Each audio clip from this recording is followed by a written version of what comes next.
चले जाइएगा। जय हिंद दोस्त, हम आज बात करने वाले हैं बीपीएससी चूंकि टीआरई 4 की जो तैयारी है टीआरई 4 के बारे में। उसके बाद आपको हम बात बता ही चुके हैं कि टीआरई 4 के साथ साथ हम बीपीएससी प्री का भी करंट अफेयर इसी में इस दोनों को टारगेट लेके चल रहे हैं। ठीक है, तो आप टीआरई 4 के लिए विशेष तौर से ध्यान रखिएगा कि फेडरेशन कप, चूंकि 15 तक सवाल हो चुका है, अब 16 नंबर से आ रहे हैं हम लोग। तो फेडरेशन कप 2026 के दौरान नया राष्ट्रीय पोलो वर्ल्ड, अब देखिए राष्ट्रीय पोलो वर्ल्ड रिकॉर्ड, ये क्वेश्चन पूछा किसने बनाया है। तो आपको पता है कि फेडरेशन कप 2026 का नया राष्ट्रीय पोलो वर्ल्ड रिकॉर्ड किसने, देव कुमार मीना। याद रखिए क्वेश्चन यही पूछेगा, देव कुमार मीना किस खेल से संबंधित है, तो पोल वाल्ट से है। फिर कुलदीप कुमार, ये भी किस खेल से संबंधित है, पोल वाल्ट से। तो पहला ये आंसर इसका हो जाएगा कि देव कुमार मीना और कुलदीप कुमार। ठीक है, देव कुमार मीना ये राजस्थान से है, इसको ध्यान रखना है। और पोल वाल्ट रिकॉर्ड जो है इन्होंने ही बनाया हुआ है। तो फेडरेशन कप 2026 का नया राष्ट्रीय पोल वाल्ट रिकॉर्ड किसने बनाया है, तो देव कुमार मीना और कुलदीप कुमार ने। इसका आंसर ये रहेगा। ठीक है, इसके पहले आपने अमलान बोरगोहेन और गोविंदर तेजस्वी शंकर अविनाश सावले, इनका नाम आपने सुना होगा, ये महाराष्ट्र से है। अविनाश सावले ये जो है वो है एथलीट है। ठीक है, याद रखिएगा एथलीट है और अविनाश सावले काफी चर्चित है और महाराष्ट्र राज्य के हैं। तो ये भी आपको ध्यान में रखना है, क्वेश्चन को उसी आधार पर चलना है। ठीक है, संसद रत्न पुरस्कार 2026 क्वेश्चन है, संसद रत्न पुरस्कार 2026 के तहत कुल कितने सांसदों को इस पुरस्कार के लिए चुना गया। तो संसद रत्न पुरस्कार के लिए कुल 12 सांसदों को चुना गया, जिसमें से कुल 12 सांसद जो है इसका आंसर हो जाएगा। तो आपका ऑप्शन नंबर ए हो जाएगा। कुल कितने सांसद हो जाएंगे, 12 सांसद। तो संसद रत्न पुरस्कार 2026 के लिए कुल 12 सांसदों को चुना गया है ना। आइए अगला क्वेश्चन, झारखंड में माओवादियों को मुख्य धारा में लाने के लिए कौन सा अभियान चलाया गया। तो अब बताइए, झारखंड में माओवादियों को मुख्य धारा में, अभी आप देखेंगे गृह मंत्रालय किस तरीके से गाइडलाइन जारी की और किस तरीके से माओवादियों के लिए काम किया जा रहा है, उसके लिए क्वेश्चन पूछा हुआ है। इसमें है ऑपरेशन नवजीवन, उनको क्या किया गया है, ऑपरेशन नवजीवन दिया गया है। क्या दिया गया है, ऑपरेशन नवजीवन, इसके तहत जो है लाया गया है उनको। आप देखेंगे अभी हाल ही में उस जो है सोशल मीडिया पे एक क्लिप वायरल हुई, जिसमें उनको जो है रैंप वॉक से जो है उनको नए जीवन और नए तरीके से उनकी एंट्री कराई गई है ना। तो ऑपरेशन नवजीवन उनको दिया गया है। तो झारखंड में माओवादियों को मुख्य धारा में लाने के लिए कौन सा अभियान चलाया गया, तो ऑपरेशन नवजीवन चलाया गया है। अगला क्वेश्चन देखिएगा, पंचायत उन्नति सूचकांक 2.0 के तहत किस ग्राम पंचायत ने राष्ट्रीय स्तर प्रथम स्थान प्राप्त किया है। आप इसको सुने होंगे, चर्चा में काफी समय तक ये चर्चा में रहा है कि किसको जो है, याद रखिएगा पंचायत उन्नति सूचकांक किस ग्राम पंचायत को राष्ट्रीय स्तर पर प्रथम स्थान, याद रखिएगा कहाँ पे मिला है, राष्ट्रीय स्तर पे प्रथम। तो किसको मिला है, जुगल किशोर नगर ग्राम पंचायत समिति त्रिपुरा को। किसको मिला है, जुगल किशोर नगर ग्राम समिति त्रिपुरा। बहुत ही सुंदर और बहुत ही स्पष्ट गांव है ये, पूरी तरीके से जो है एकदम साफ सुथरा गांव के जो है ये दिखाया गया है। इसका नाम है जुगल किशोर नगर ग्राम समिति त्रिपुरा। 28 के बाद अब आते हैं क्वेश्चन नंबर 20 पे। क्वेश्चन नंबर 20 जो है आप देखिएगा, तो पुणे स्थित डिफेंस फर्म क्या है, पुणे स्थित डिफेंस फर्म नीबे लिमिटेड द्वारा सफल परीक्षण किया गया स्वदेशी वायु अस्त्र वन। ये देखिए वायु अस्त्र वन, इस क्वेश्चन को पूछा हुआ है, वायु अस्त्र वन क्या है इसके बारे में। तो वायु अस्त्र वन लोइटरिंग म्यूनिशन सिस्टम, आत्मघाती ड्रोन है। क्या है, ये आत्मघाती ड्रोन है। पुणे स्थित डिफेंस फर्म में इसको बनाया गया है। और पुणे जो है पूरी तरीके से जो है भारत के एकदम विकसित जो नगर होते हैं ना, जैसे पुणे हो गया, चंडीगढ़ हो गया, एकदम टॉप क्लास के शहरों में से एक है। उसी में से लोइटरिंग म्यूनिशन सिस्टम जो है आत्मघाती ड्रोन। तो पूछेगा अगर वायु अस्त्र वन क्या है, तो आत्मघाती ड्रोन है। यही क्वेश्चन आपसे पूछेगा, वायु अस्त्र वन क्या है, तो क्या है, आत्मघाती ड्रोन है। याद रखना है, क्योंकि बीपीएससी कई तरीके के ऐसे पैटर्न के आधार पर क्वेश्चन देता है और कई तरीके से जो है क्वेश्चन को घुमा के वो पूछ रहा है। तो इसलिए आपको इस बात को ध्यान रखना है। और इसमें हम ज्यादा अच्छे से आपको बता रहे हैं, क्योंकि हम लोग सिलेक्टेड है, तो हम उसको ज्यादा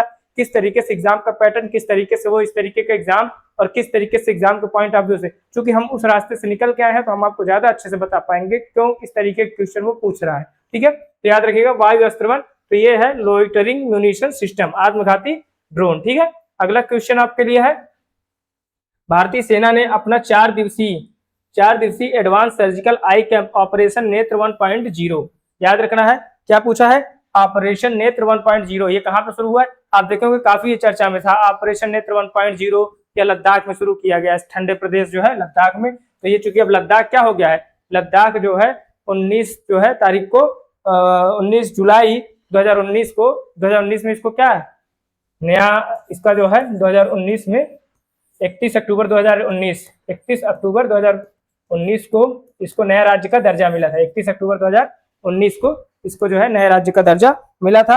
अब लद्दाख और जो है जम्मू कश्मीर दो अलग अलग केंद्र शासित प्रदेश हो गए हैं, है ना। तो इसका आंसर क्या हो जाएगा, लद्दाख हो जाएगा। अब आइए क्वेश्चन नंबर 21 का क्वेश्चन नंबर 22 पे। क्वेश्चन नंबर 22 देखिए, क्वेश्चन नंबर 22 क्या कह रहा है, ठीक है। तो 22 में आते हैं, भारत में नवीकरणीय ऊर्जा को बढ़ावा देने के लिए नॉर्थ स्टार, क्या है, नॉर्थ स्टार प्लेटफॉर्म किसने लॉन्च किया है, तो बताइए। नॉर्थ स्टार प्लेटफॉर्म, आपने इसको ध्यान रखा होगा, नॉर्थ स्टार कौन से, यूके और डेनमार्क की कंपनियों ने, ठीक है।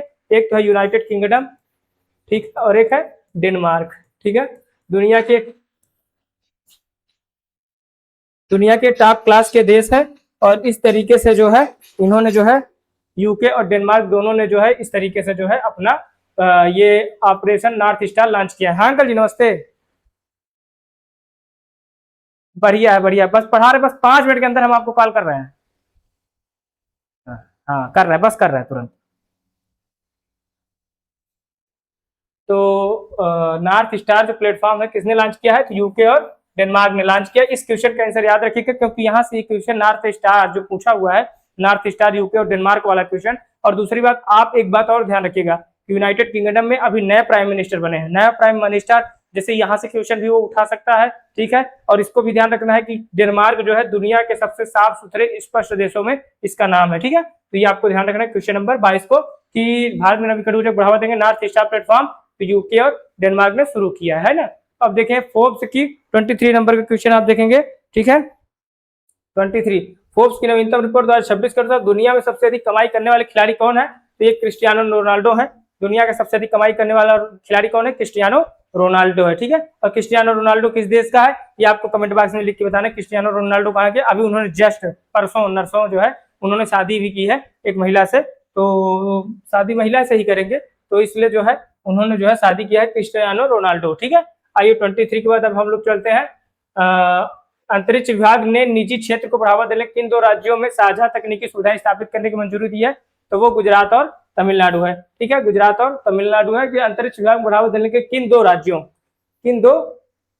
में, दो राज्यों, ठीक है। अनुमान लगाइए किन दो राज्यों में जो है, तो इसका आंसर आपका हो जाएगा जो है गुजरात और तमिलनाडु। गुजरात में भी, और गुजरात के मुख्यमंत्री कौन है, आपको पता होगा, गुजरात के मुख्यमंत्री भूपेंद्र भाई है ना, भूपेंद्र भाई पटेल वहां के मुख्यमंत्री हैं। और तमिलनाडु के कौन है, तो तमिलनाडु के एक्टर विजय, कौन है, एक्टर विजय है ना। तो ये दोनों वहां के सीएम है, याद रखना है।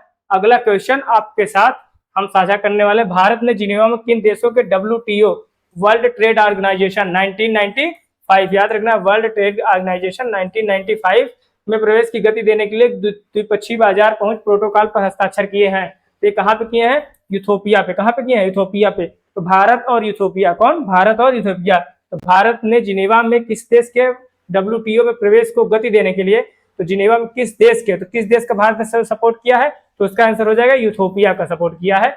गति देने के लिए द्विपक्षीय बाजार पहुंच प्रोटोकॉल पर हस्ताक्षर किया है, तो उसका आंसर भारत ने किसका सपोर्ट कर दिया है, यूथोपिया का। ये क्वेश्चन डायरेक्ट उठाएगा, ध्यान में रखना है आपको, कि कहीं ऐसा ना हो कि मिस हो जाए, क्योंकि अगर यहाँ क्वेश्चन मिस होगा तो आप जो है एग्जाम से भी मिस हो सकते हैं, इस बात को भी आपको ध्यान रखना है। 25 के बाद अब आइए आप क्वेश्चन नंबर 26 पे। तो 26 क्या कह रहा है, 26 कह रहा है कि ऑयल इंडिया लिमिटेड ने किस राज्य के दांडेवाला फील्ड में, किस राज्य के, कितना बढ़िया क्वेश्चन पूछा, किस राज्य के दांडावाला फील्ड में प्राकृतिक गैस के नए भंडार की खोज की है ना। तो जिस समय जो देश की स्थिति परिस्थिति है, चूंकि हम एथेनॉल पे आ चुके हैं 20%, अब हम गाड़ियों में एथेनॉल डाल रहे हैं, तो कहीं ना कहीं प्राकृतिक गैस की जरूरत अब हमारे लिए बहुत ज्यादा ही जरूरत है, क्योंकि अब जो है कितना हम हॉर्मुज जलसन, चूंकि उधर लॉक हो रहा है, ईरान अमेरिका इजराइल का जो युद्ध चल रहा है, ईरान अमेरिका और इजराइल का जो युद्ध चल रहा है, उधर जो है अलग स्तर पे जो है पूरे तरीके से कहानी चल रही है ना। तो इसको आपको ध्यान में रखना ही पड़ेगा कि दोनों की जो कहानियां हैं वो अलग अलग क्यों हो रही। तो ऑयल इंडिया किस राज्य के दांडेवाला फील्ड में प्राकृतिक गैस, कौन सी गैस, प्राकृतिक गैस के नए भंडार खोज की है, तो इसका आंसर है आपका राजस्थान में। प्राकृतिक गैस की खोज कहाँ की है, राजस्थान में। राजस्थान के सीएम कौन है, भजन लाल शर्मा, कौन है, भजन लाल शर्मा यहाँ के क्या है, सीएम, याद रखिएगा। तो राजस्थान में भजन लाल शर्मा। असम के मुख्यमंत्री कौन है, तो असम के हेमंता बिस्वा शर्मा, कौन है, हेमंता बिस्वा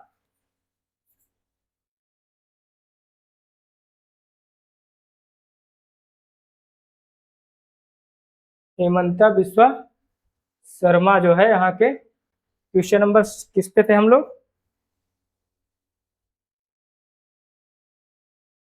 इस पे थे, है ना। आइए देख लेते हैं। तो इसका आंसर है राजस्थान। इसका आंसर क्या है?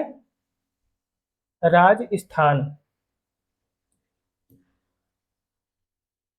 राजस्थान है ना। आइए अब क्वेश्चन नंबर किस पे आएंगे हम लोग? क्वेश्चन नंबर 27 पे, बहुपक्षीय अभ्यास Pragati. Select the correct statement about the multinational exercise Pragati Pragati 2026 26 है ना। तो प्रगति बहुपक्षीय अभ्यास जो प्रगति 2026 था उसमें से सत्य कथन का चयन करें। तो सत्य कथन बताना है आपको। पहली बात तो एक क्वेश्चन और याद रखना है कि जो जितने भी अभ्यास वाले क्वेश्चन आते हैं, किस देश के बीच कौन कौन से अभ्यास हुए, कौन से देश किस कौन कौन से समय के हिसाब से कब कब अभ्यास हो रहे हैं, वो क्वेश्चन एग्जाम के पॉइंट ऑफ व्यू से भी इंपॉर्टेंट है, उसको भी ध्यान में रखना है। तो याद रखना है बहुपक्षीय अभ्यास जो प्रगति 2026 है इसमें सत्य कहता है। मेघालय के उमरोई सैन्य स्टेशन बहुपक्षीय सैन्य अभ्यास प्रगति अभ्यास 2026 का शुभारंभ। बिल्कुल सही बात है, मेघालय में इसका हुआ है, एकदम एग्जैक्ट सही है। ठीक है। बी नंबर 12 मित्र देशों ने भागीदारी की, बिल्कुल सही बात है, 12 देशों ने भागीदारी ली। यह प्रगति का पहला संस्करण है, बिल्कुल इसका पहला आयोजन हुआ है। तो इसमें आंसर क्या हो जाएगा? उपयुक्त सभी। इसका आंसर क्या हो जाएगा? ऑप्शन नंबर डी हो जाएगा। ठीक है, इसका आंसर क्या हो जाएगा? ऑप्शन नंबर डी हो जाएगा, है ना। अब चलिए 28 नंबर क्वेश्चन का आंसर दीजिए। 28, चलिए 28 का दीजिए। भारतीय नौसेना की अगली पीढ़ी का ऑफशोर गश्तीपोत आईएनएस संघमित्रा। याद रखिए आईएनएस संघमित्रा कहाँ लॉन्च किया गया है? अभी जो है चर्चा में था आईएनएस संघमित्रा, और इसको जो है पश्चिम बंगाल की राजधानी कोलकाता से लॉन्च किया गया है। तो इसका आंसर क्या हो जाएगा?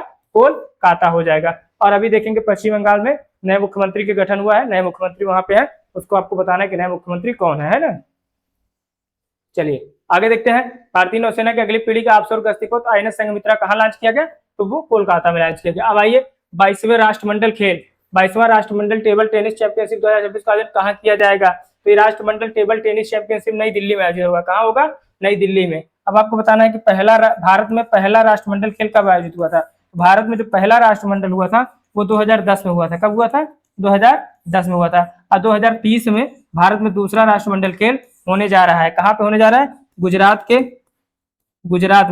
के सरदार वल्लभ भाई स्पोर्ट्स एनक्लेव में। कहाँ होने जा रहा है? सरदार वल्लभ भाई स्पोर्ट्स एनक्लेव में होने जा रहा है। तो याद रखना है कि 29 नंबर का जो है ये क्वेश्चन था। ठीक है, आगे 29 के बाद हम आगे चलेंगे 30 पे। वर्ष 2025 के प्रतिष्ठित संयुक्त राष्ट्र सैन्य लिंग समानता समर्थक पुरस्कार से किसे सम्मानित किया गया?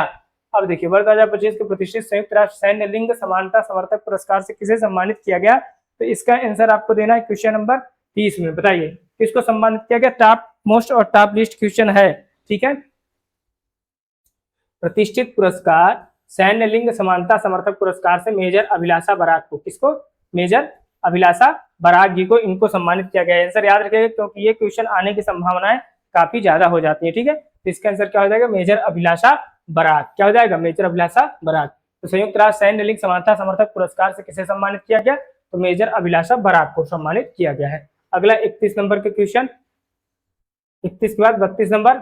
आइए दक्षिण कोरिया बहुत चर्चा में है, एक तो उत्तर कोरिया दक्षिण कोरिया दोनों। दक्षिण कोरिया किस शहर में मई 2026 में भारतीय युद्ध स्मारक का उद्घाटन किया गया? तो ये किया गया लुसान में, काफी चर्चा में था ये, लुसान में था। कहाँ पे?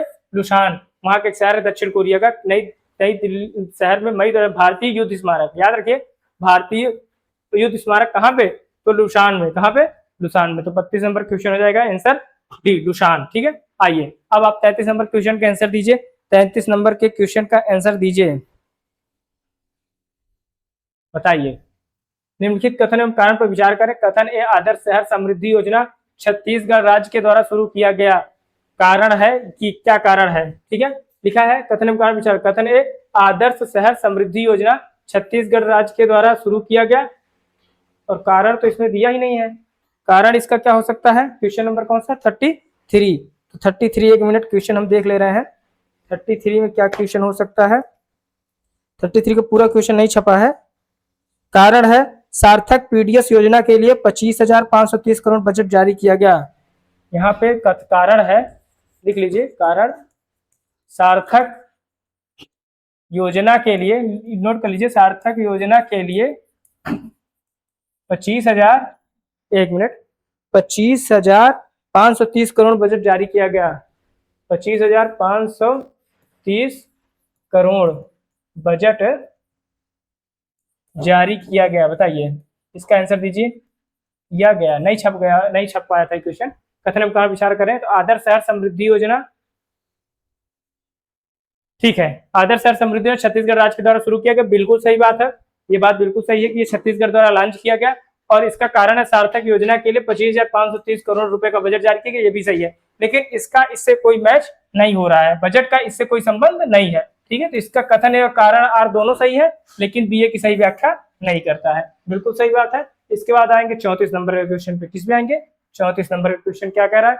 अटलांटिक महासागर में एक डच क्रूज शिप एमवी हॉन्डियस पर हंता वायरस का संक्रमण, ये हमने आपको वीडियो भी बनाया था हंता वायरस पर। इसका हमने पूरा विस्तार से हंता वायरस कैसे कैसे फैला, इसका हमने जो है आभास नेशन पे, वो ये जो बगल वाला चैनल है आभास नेशन, उस पे हमने पूरा इसके बारे में विस्तार से बताया हुआ है हंता वायरस के बारे में। तो अटलांटिक महासागर कहाँ पे बेटा? अटलांटिक महासागर में एक डच क्रूज शिप एमवी हॉन्डियस पर हंता वायरस संक्रमण फैला। सामान्यतः इस वायरस का वाहक, तो इस वायरस का वाहक हमने वहां बताया था क्या था? चूहा था। क्या था? हमने आपको बताया था कि चूहा क्या खाने जाता था? मछली खाने जाता था। उस पे वो लोग जो जिस शिप में रहते थे तो वहां पर मछली बनाते थे, तो चूहा क्या खाने जाता था? मछली खाने जाता था। वहीं से हमने इसका आंसर आपको बताया था कि इसका आंसर क्या हो जाएगा, जो है चूहा। क्या हो जाएगा? चूहा। आइए 35 नंबर, 34 नंबर तक का ये सेट था। 34 नंबर तक का पूरा क्वेश्चन हमने आपको कराया है। आगे की तैयारियों के हिसाब से आगे जिस भी प्रकार से हम एक एक क्वेश्चन कराएंगे उसको आपको ध्यान रखना है, यहीं से क्वेश्चन आएगा। ठीक है, तब तक के लिए धन्यवाद, नमस्कार, जय हिंद।